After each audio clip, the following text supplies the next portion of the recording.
Good afternoon. Welcome. We're going to go ahead and get started. Thanks for joining us for today's kind of kickoff to our Indiana Diploma webinar series. Today, we are going to just take a look. Michelle Clark from the Department of Education has joined us. We're going to just take a look at what has changed from the old, current diploma to the new diploma. So we're going to dive in a little bit to the changes. And then I think Michelle will also maybe share any resources that have already been put out there, and then maybe what's to come as well. So thanks for being here. You all know Michelle, I'm sure. She is the Director of Student, School, and Family Engagement for the Department of Education. Rebecca Frazier was also going to be joining us today, but unfortunately she couldn't. She had a situation arise where she couldn't join us. This is the slide here where I'm going to actually link to Michelle's slides, so you will be able to see that. I'll add them into the chat as well in case you want to follow along. And then I'm going to toggle over here to Michelle's slides. Okay, does everybody see that slide there now? Michelle, is that the right one? Yeah. Okay, that perfect. sounds good. Then I'm going to go ahead and hand it off. Thanks, Michelle. Okay, thank you. Welcome, everyone. Again, Michelle Clark. I'm the Director of Student, School, Family Engagement at the department, and I have been an integral part of a lot of the high school redesign work, or I should say guidance that is being presented from the rule. So I kind of am learning this diploma from the inside out, and so happy to share some of the changes with you.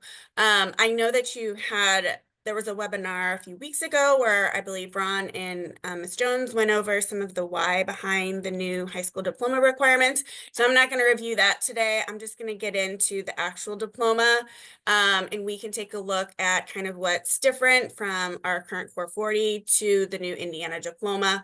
And then we'll take a look at some of the readiness seals.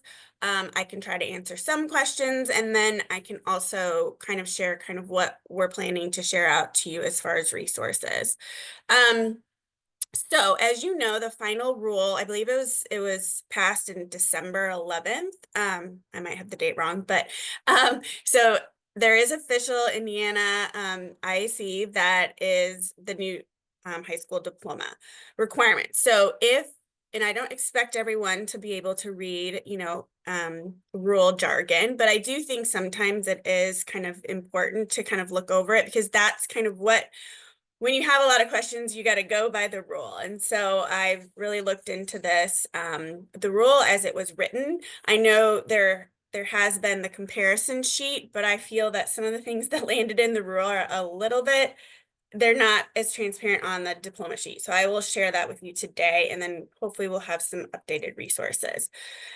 So as you know, the final proposal landed with one single diploma. So in the past, as you know, we've had 4 diplomas. We've had the general, the Indiana Core 40, the Core 40 with honors, and the technical honors.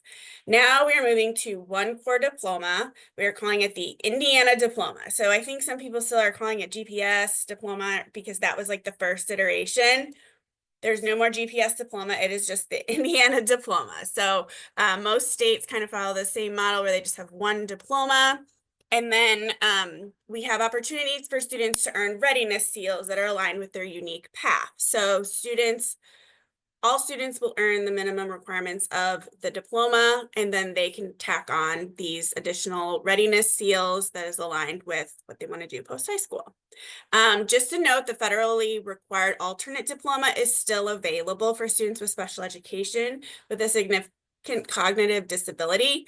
But one thing I do want to note is that there is no longer like the general diploma. So this is the base diploma, the Indiana diploma, for all students to achieve.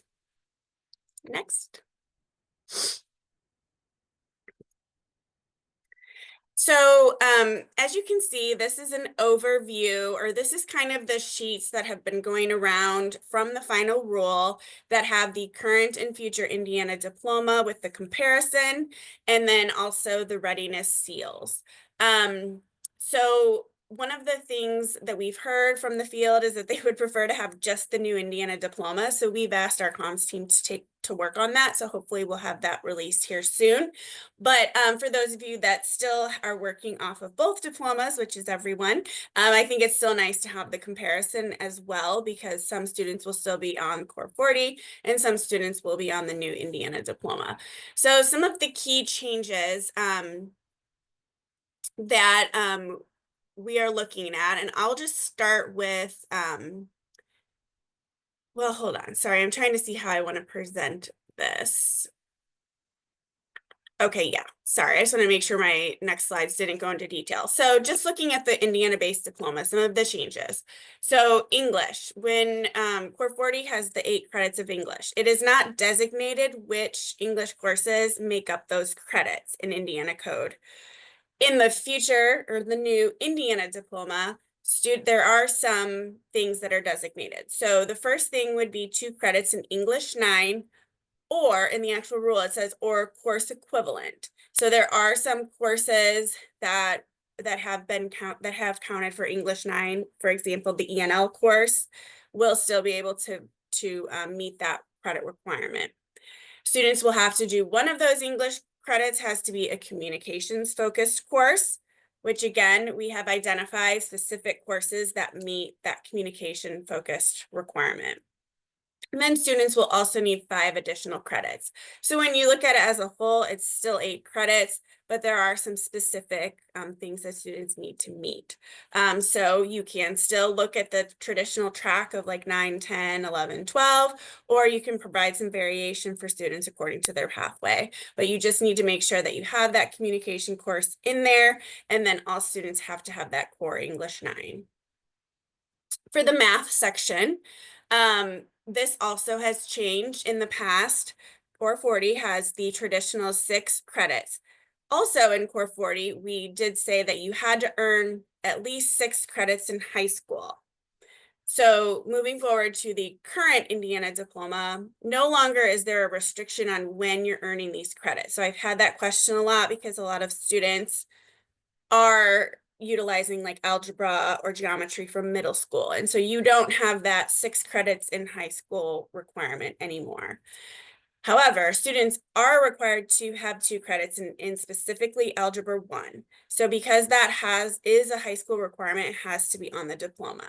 So if students are taking it in middle school, just note that the actual credit has to be transcribed onto the transcript.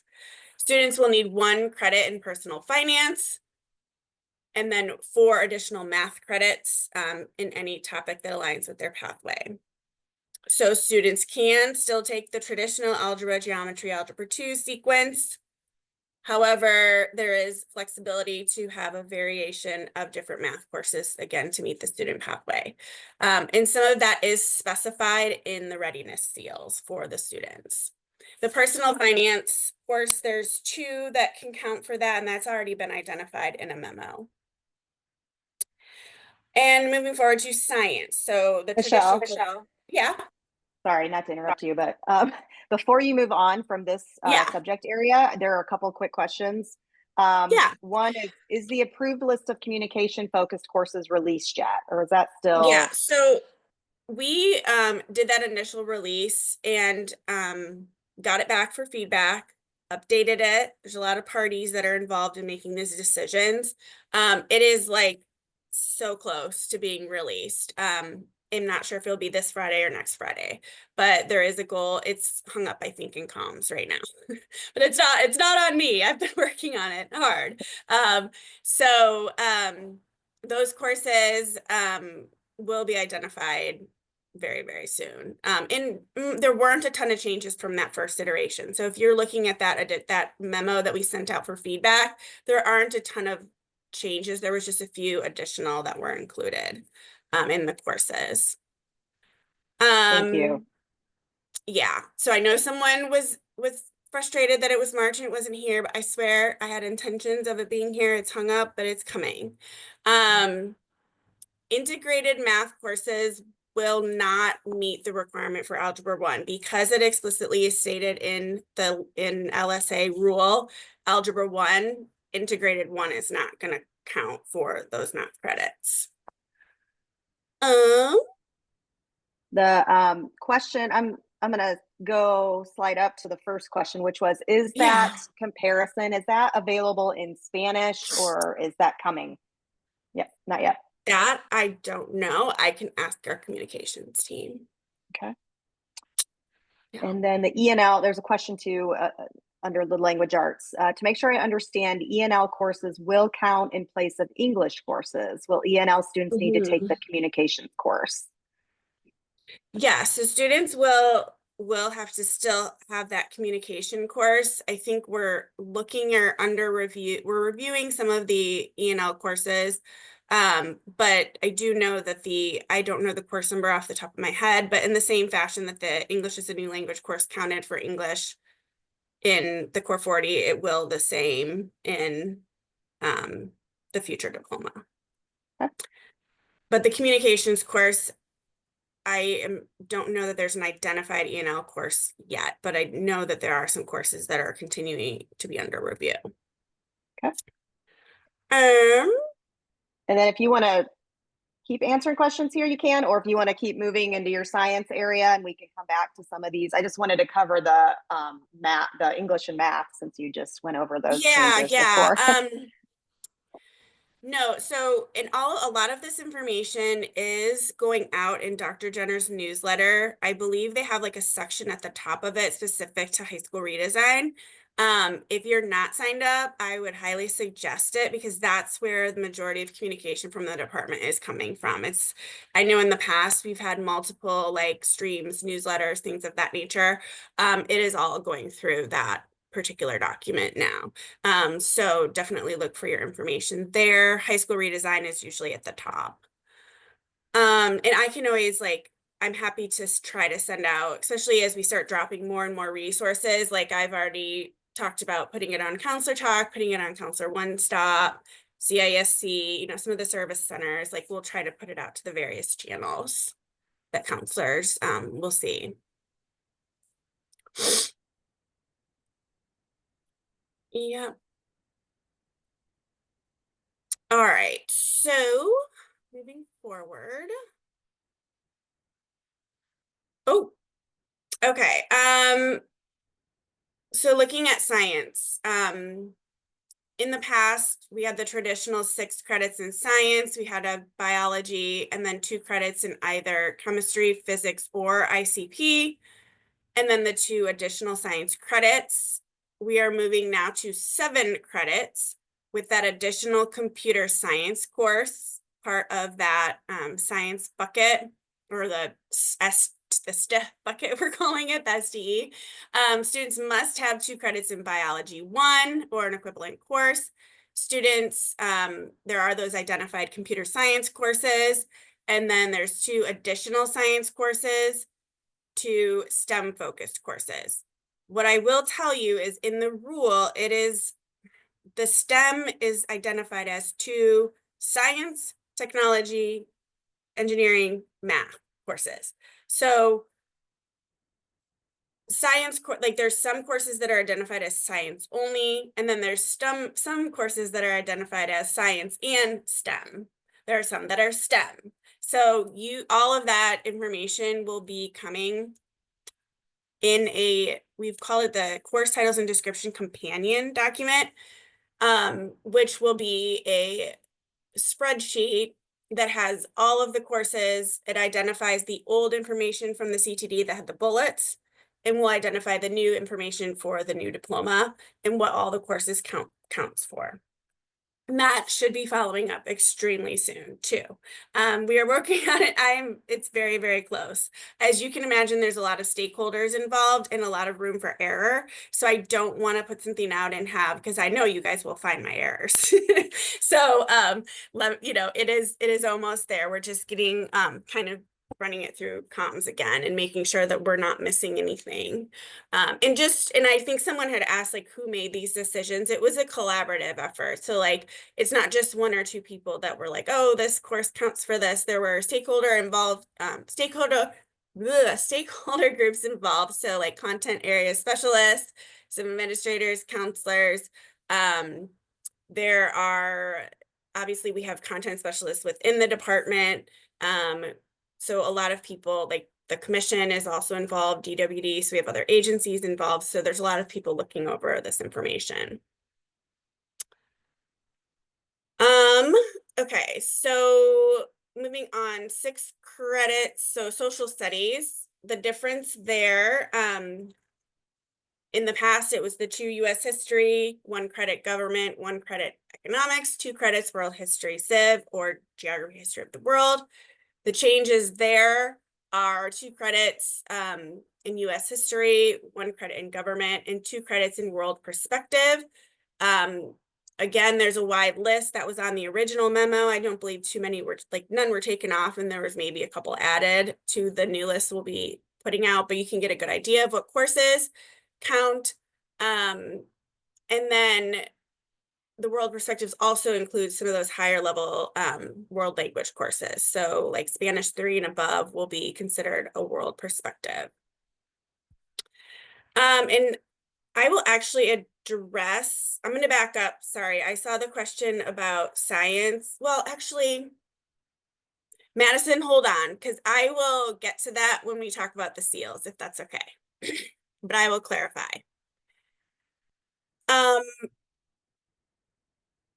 So moving on, PE and health. This is where there's a lot of flexibility. In the past, it was 2 credits physical education, 1 credit health and wellness. Now there's just 1 credit physical education, 1 credit health and wellness. For the physical education courses, this will be a local decision, but students, like, I know that in the past it has said like prerequisites was like PE1 to take PE2 and then PE2 to take an elective. I think that would be a local decision with prerequisites of those courses because all of those will count any physical education course along with the waiver course. We are no longer looking at specific directed electives like the Core 40. All of the electives, the 12 credits, will be personalized. And their students are encouraged to choose courses that align with their pathway. And then you have that additional course in college and careers, which has been identified as PCC. And I believe we're looking at a couple others, but really the main course that it will be preparing for college and careers. So that ends up with a total of 42 credits. It does state in the rule that schools can identify like other requirements above the minimum, but they can't go lower than the minimum. And special education students would be exempt from any changes that are decided locally. All right, we can go ahead and talk about the seals now. So some of the changes. Oh, Michelle, there were 2 questions. There was 1 question up above. I'm not sure you saw it. It was asking if the transcript will need to show service-based, project-based, or work-based learning moving forward in the future. I don't know if that was way at the top. Yeah. So do you mean like the course codes? It will, because students, this is where it's going to be tricky. But in the Core 40, yes, you still have to for the students using that because we need to know that they've met that requirement and like if they're transferring from school to school. When it comes to students earning the Indiana diploma, as you all know, the Indiana diploma alone must have the components of the grad pathway. So then you would still have the student would be the Indiana diploma, then the employability skills, and then one of the 9 post-secondary competencies.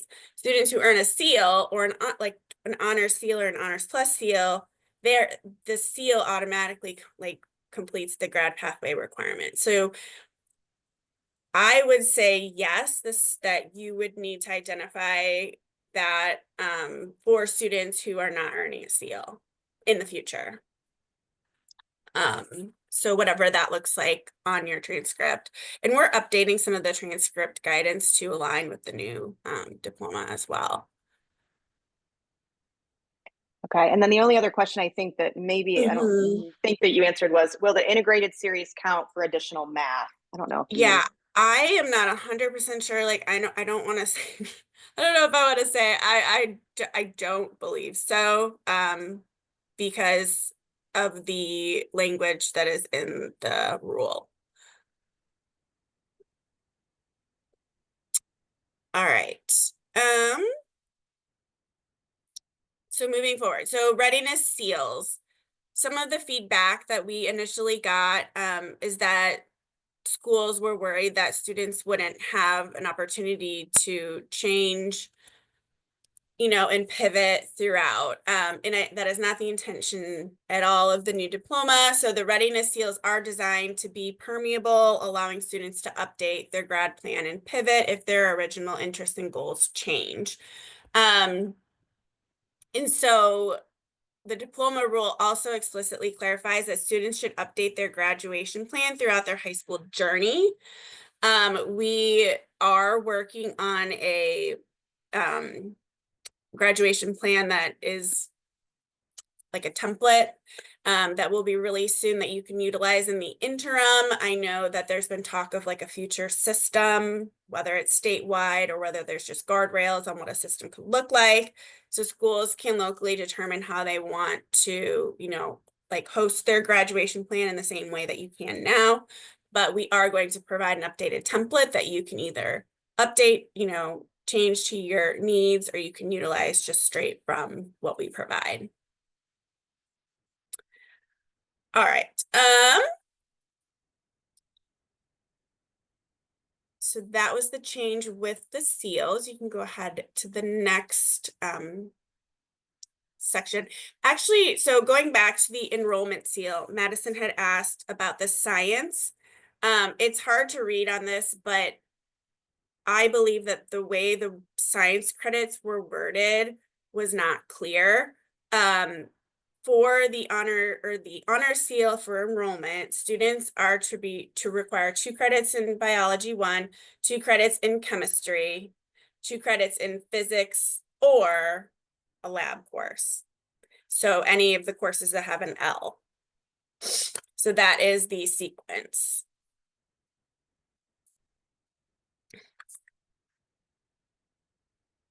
All right. Yeah. The SAT requirement, that is not my wheelhouse. I don't do assessment. Sorry. And then, yeah, I don't know about the updated high school. I still think there's enough room within the current schedule that students can pivot and still be able to accomplish it in 4 years. And there is no longer a quantitative reasoning requirement that was overridden for the new diploma. So it still exists for core 40, class of 2029 and above. Like the quantitative reasoning was part of the old diploma. So that is not part of it anymore. Okay. What did you say, Amy? I don't know if I understand the STEM requirement from the base diploma. I think I understand what you're saying. So yes, some science courses are also STEM courses. So you can still do like bio, chemistry, physics, and it will still meet all of your science/STEM. Does that make sense? Because any STEM course is also a science course and vice versa. Or I'm sorry, any science course is a STEM course.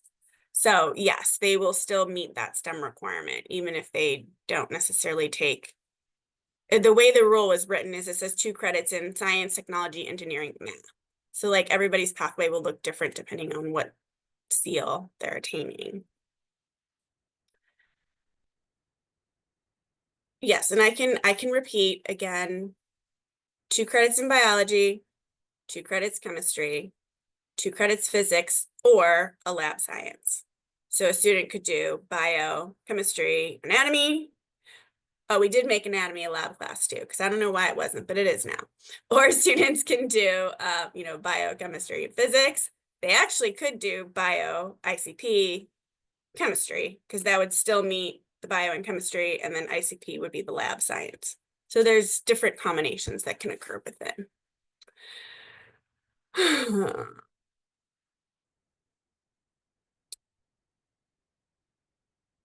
Okay. So moving on, one of the changes, again, students, there was a lot of concern about passing the essay, like the exams, because we wouldn't have the information in time. So that has been changed. So students just need to take the courses, or the exams when they do AP. They do not have to pass. There's also the flexibility to do like a mix and match like we had in the Core 40. So you could do 2 AP or like 1 AP course and 3 college credits, etc. But again, for all of those, you have to take the exam. Just there's no like cut score requirement.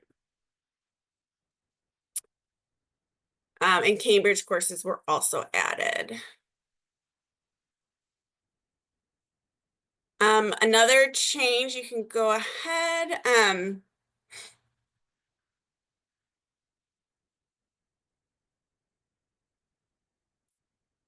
All right, so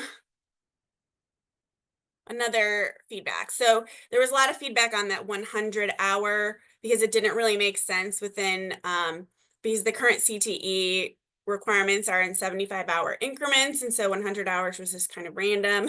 So they have made it now that students pursuing the Enrollment Honors Plus Seal will complete 75 hours of work-based learning.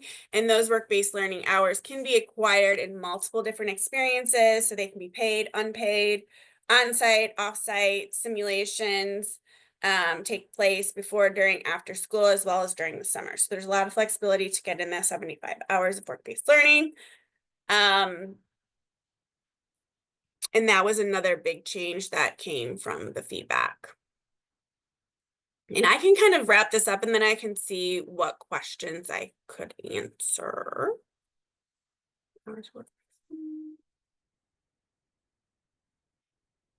All right, so another thing of feedback that we heard from the current CT requirements, again, are in 75-hour increments. And so they wanted to align it to that. So now students pursuing the Employment Honors Seal will complete 150 hours of work-based learning because that makes sense with the 75 and the 75.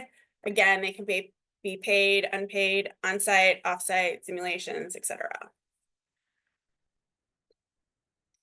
Can go to the next slide.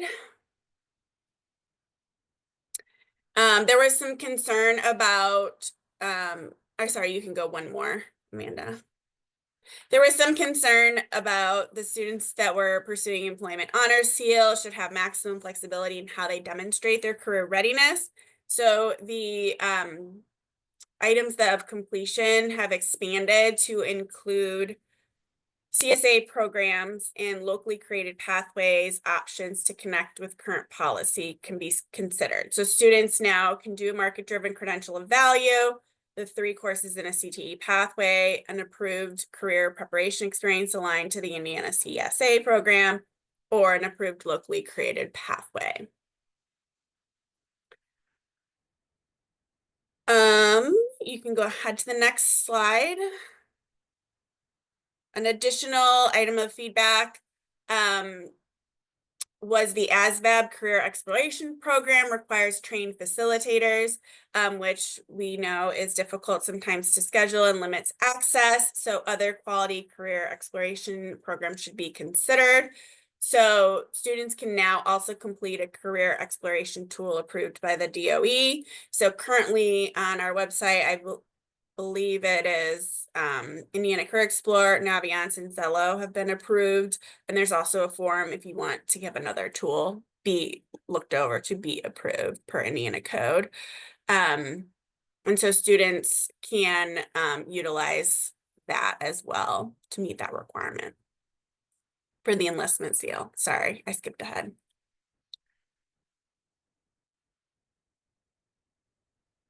And then another thing to consider, so again, looking at that flexibility and looking beyond a single test score. So in addition to students scoring a 50 or higher on the ASVAB, which is a very difficult, I mean, it's not easy to score a 50, students who also are enrolled in an ROTC at the college level or receive acceptance to a service academy can also meet that requirement. So even if they don't score a 50, if they have one of those other things going on for them, then that would also meet that requirement. Obviously, a student who's been accepted into the Air Force Academy could meet that requirement in that way. Let's see. And then finally, and there's a lot of concern around dual credit counting, and that has like been heard. And so a lot of students, find out after they've paid or completed dual credit course that the course is not transferring to the higher ed that they plan to attend, and is only counting as electives. And so moving forward, the updated rule specifies that all liberal arts dual credit courses should be pre-approved for transfer to all Indiana public colleges and universities, as well as some independent colleges, effective with credits earned during the 29-30 school year. So that is a year after the class of 2029 starts. So we'll be really making sure that students are utilizing the CTL, the core transfer library, and taking courses that really benefit them in the long run, and that colleges aren't just like having kids take random acts of dual credit so that they can like receive, funding, but it's not benefiting the student in the long run. So we want to make sure that students are meeting like the requirement of the Indiana College Core, the requirement of, that those courses will count towards something at the universities, especially those in Indiana.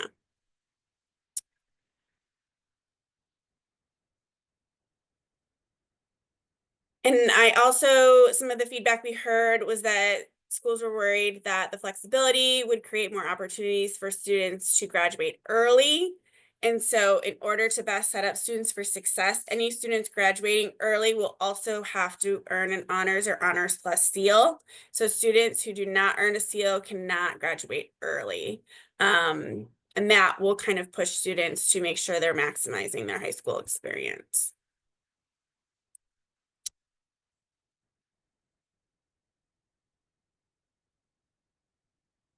All right, so I can go ahead and look at some of these questions. If I can answer them, I will. Michelle, I kind of am stuck on the highest step one, if that makes sense. But the first one I'm seeing, it was asking about the SAT score. I think for the enrollment seal, they asked if they just met the 1250 on the SAT. It appears that would satisfy that list. Yeah, it's very similar to like the A through F from the honor seal is really what. So students who, score that specific score higher, but a lot of times those students have more than one of those components anyway, because that's just the type of student that they are. But yes. Okay. And then the next, I don't know if you're going in order, if you want me to kind of go down the list, but yeah, we can go down the list. Martin had asked about the enrollment and employment seals are similar to our current academic honors and technical honors requirements. I don't think a high percentage of our students will likely earn these. Is it acceptable for our students to just meet the new course requirements and complete bucket 2 and 3 of the grad pathways to be eligible to graduate? Will there be an expectation that a certain percentage of our students earn seals? I don't have that answer. But they are looking at, so right now, as you know, the current accountability model is paused. So schools, the A through F system, we haven't had it since like 2019 or something like that, 2018. They are currently approving a new accountability model, and I would imagine that the new high school diploma requirements will factor into that in the same way that grad rate does now. That's all I know, but I don't know for sure. Okay. And then do the college credits have to be in core areas or any college credits? For the honors diploma, I'm not sure. I mean, not the Lynn, honors, that the was your honors seal. question. Sorry, enrollment honors seal. I can't even get the lingo correct. Lynn, if you want to clarify in the chat, Yeah. maybe that would help. And then the next one was just to clarify, integrated will not count as algebra 1, Yeah. but may count as I'm not, additional math. I'm not sure. I don't know where we've landed with integrated math, so I don't want to say anything until the document comes out, because I don't want you guys Okay. to be mad if it changes. I'm so sorry, but that is not my wheelhouse. I just make the document. But I do know that the students have to have algebra 1, like that I know for sure. Okay. Non-honor student, will integrated chem physics still Mhm. count for the additional Yeah, requirements? ICP. Yeah, it's still a science course, and it's Okay. yeah. Mhm. Then can you take ICP instead of chemistry? Not for the enrollment seal. Well, okay, I take that back. You can, but you also have to have chemistry. Like, it is explicit in the rule that it is biology, like 2 credits bio, 2 credits chem. Students could take ICP, but not instead. They could take it like as a bridge to chem, but not instead of chem.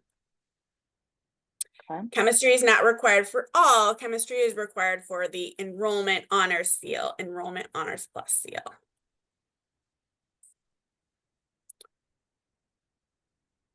Yes, ICP is a lab science.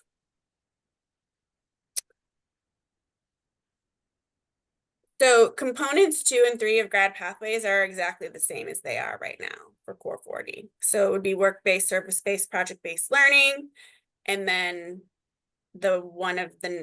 instead of being 9 post-secondary competencies, it goes down to 8 because the academic honors is no longer like the meeting, one of the requirements. It's like 1 of 8. So they're the same.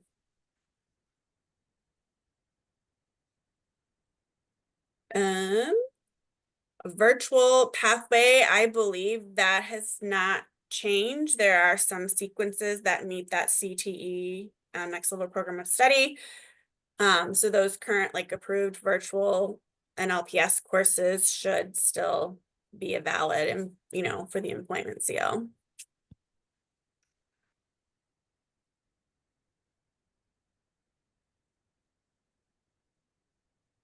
Um,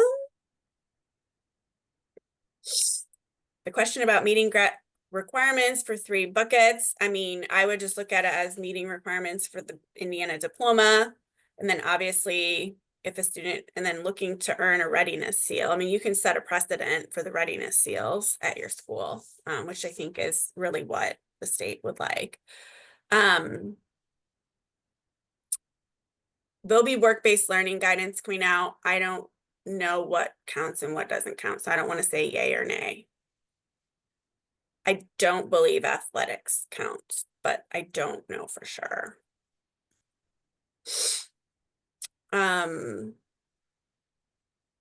Tracking is a local decision, but again, there'll be guidance provided. 75 hours, again, guidance provided. Sorry, work-based learning is not mine. Correct. There is no GPA requirement for enlistment and employment seals. Demonstrating skill development. So again, there'll be guidance provided. We do have an employability skills website, but I think it's not up right now. But anyways, there's a lot of ways that there will be lots of examples of demonstrating skill development that will be provided, lots of different ways. It shouldn't be too limiting, and all of the skill development requirements are alongside a work-based learning or internship or experiential learning experience. So a lot of that is also going to have to do with like wherever their placement is for that experience. So whether or not they've met the requirements for the skills.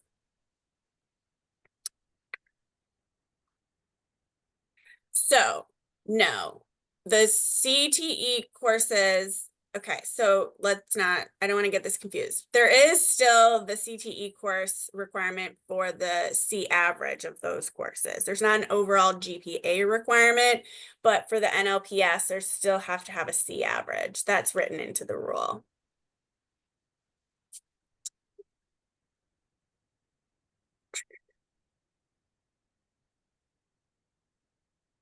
The work-based learning experience for the base diploma remains the same. So anything that's in the graduation pathways policy guidance.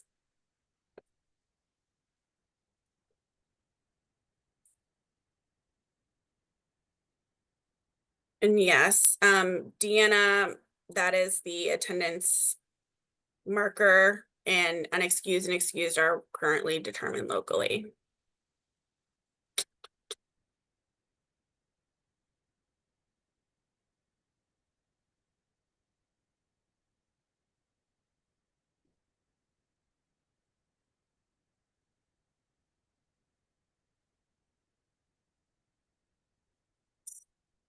Sorry, I'm looking at the questions. Are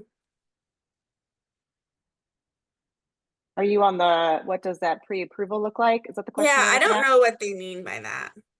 Yeah, Melanie, if you want to, I wasn't sure either. If you want to give more context there into the chat. And then Lynn, I know that one question we were above that we weren't sure on. Lynn did respond and say, yes, the enrollment honors seal. And that was for, I don't know. I don't remember what her question I know I'd have was. to go all the way back up to my question. See what that was about. Let me see if I can find that. And you can go on to the next question if you want. I'll see if I Yeah. can find that one. So for the science question about AP Physics C, I don't know that off the top of my head, but I will look into that because I don't answer. And now I'm like wondering, I want to make sure we don't mess it up. Make yourself a note. The question from Lynn, do the college credits have to be in core areas or any college credits? And that was for I the don't. enrollment seal. Oh, because it did. That's a good question. I don't believe it's explicitly stated. I'll have to look in the rule.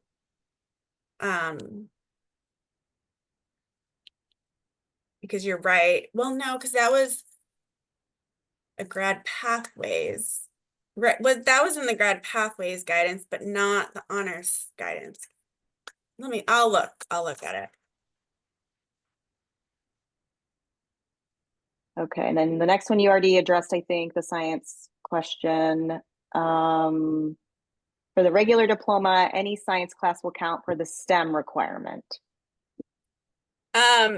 Yeah, so the way the rule ended up coming out, that's why I said if you look at the rule, it doesn't say like STEM, it says 2 credits in, and then it says science, comma, technology, comma, engineering, comma, math, comma. So it's a very broad category. So like for students who are going into the enrollment pathway, most likely you're going to have like that 3rd science to meet admissions requirements. Some students who are going into the employment pathway or enlistment pathway, depending on what they want to do, after high school, might change that to a math course or a technology course or a STEM CTE course that they don't need for admissions, but they're getting certification.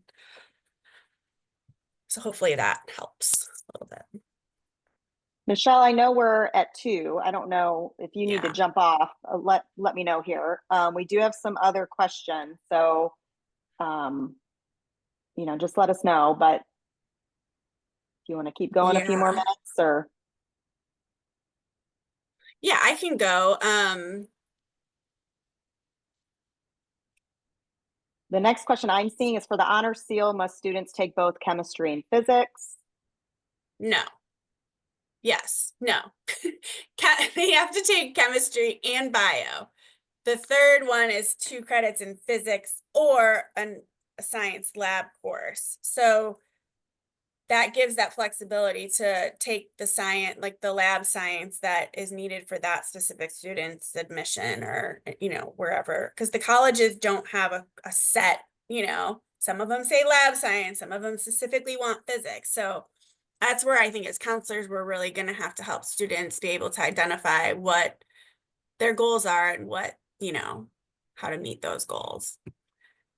Econ is not world perspectives that I do know. The what can be taught based upon teaching licenses, like a lot of that didn't change per se. I think they're looking at different ways for more flexibility for schools, but I am not in the licensing department. So they will make updates, but I'm not aware of when, how, what that looks like. I don't know about the Indiana Studies and Ethnic Studies. There's a lot of legislation going through and I can't keep up, so I have no idea. Let's see.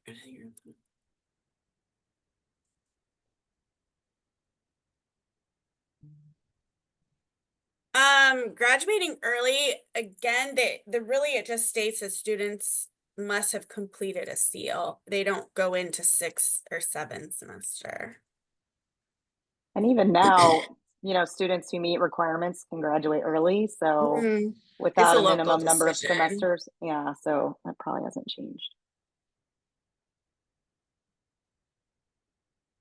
Yeah.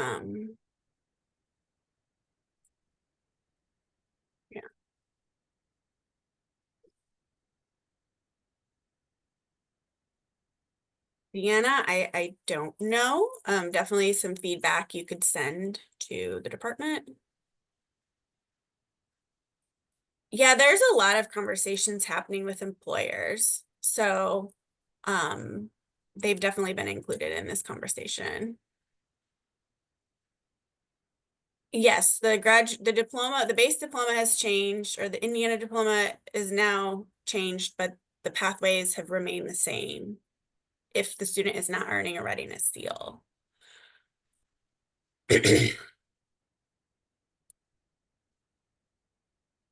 Yes, and so I'm seeing where you guys exactly like encouraging parents to reach out to see if college credits earned. It's a great idea. Making sure that courses are in the core transfer library is always a good idea. I'm hoping to have a lot more information on dual credit just to kind of like keep everybody up to speed as we're offering more opportunities. So, oh yeah, so the pre-approval from public colleges, like I'm just going to be fully transparent to say that I have not been in those conversations. So definitely assuming that more guidance will come.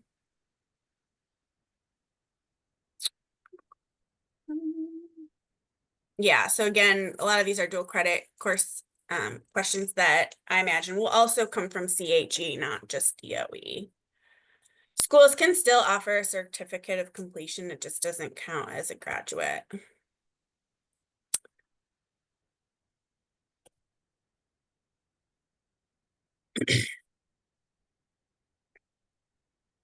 Yeah, so I think I've answered all well, except for students who come, yeah, they will have to earn a seal in order to graduate early. After class of 2029. Prior to class of 2029, it's a local decision, but they can't use a waiver. So hopefully this is helpful. And like I said, we will have some resources that are coming, the course titles and descriptions companion guide, which I do think counselors will like. We have just a one pager that will have the courses that will be an update to the one we already shared. There will be a graduation plan template coming, and then additional guidance around work-based learning, additional guidance around employability skills, and additional guidance around, I'm trying to think, licensing, I imagine. So yeah, I think the slides are linked in Amanda's slides, maybe? Yes, they are. And I can send an email out to everybody who registered that will include the slide deck as well. And then I do, Michelle, one quick question. I think I remember in January, they mentioned possibly an FAQs document that was also maybe being worked on. Did I dream that, or FAQ. is that Yes, real? there is an FAQ. I was like, I feel like I'm missing one. Yeah, it's like work-based Okay, learning and employability skills guidance, and then FAQ. It's okay, it's gonna be similar to the graduation pathways policy guidance. Like it'll be a document that just has like all the questions and the answers that you'll probably reference until you get more yeah. solid with your knowledge on the new diploma. Perfect. And thank you for posting Yeah. Michelle's slides again. Whoever just did that, Samuel, thank you. I wanted to share as we kind of wrap things up and close out the session, we do have some additional webinars planned. Next week, actually, on the 10th, we are going to be talking a little bit more about the Enrollment Readiness Seal. We are going to be joined by two kind of college counselors who work at the high school level. They will be sharing some resources that they've developed and some information that they've kind of gathered as they've really kind of dug into the seal. So we'll also have some college reps joining us. They won't necessarily be sharing information, but they really want to join to hear what some of the questions are from the field right now so that they can then use that and take that back to their post-secondary institutions to kind of see how to respond and what guidance may be needed moving forward. So hopefully you can join us for that. The registration link is on this slide. Employment readiness we'll talk about in April. And then enlistment is to be determined right now, but we're trying to get that scheduled and get a couple of panelists to join us for that one too. So hopefully you can join us for these next few webinars in this series. If you do want PGP point for today's attendance, you can fill out this very short evaluation form, and then you'll receive that sent directly into your email inbox. And then some upcoming events from Counselor Connect over the next couple of months. For a quick look at information and registration, you can simply click on that green link shown in this slide, and it will take you to that. And then a prepare workshop 2 days in April is being planned as well, if anybody is interested in looking at more information on that. And then just some contact information in the end. I'm going to go ahead and reshare here this slide deck. I'm seeing some people ask for this main slide deck. So this is my slides, and here you can find that evaluation to PGP link towards the end of the slide deck. You can also find a link to Michelle's slides. Well, you can't yet, but I'm going to add that in here as soon as we get off the Zoom. So you'll be able to see Michelle's slides linked into slide 2 of that slide deck as well that I just linked in the chat. So thank you again for joining us. We are kind of past our time, so we are going to jump off, but appreciate it. Hope to see you next week at the second webinar. Thank you, Michelle. Bye. Thanks. Sorry about the start. No problem at all. Thanks, everyone. Right. Have a great rest of your day. Bye-bye. Bye.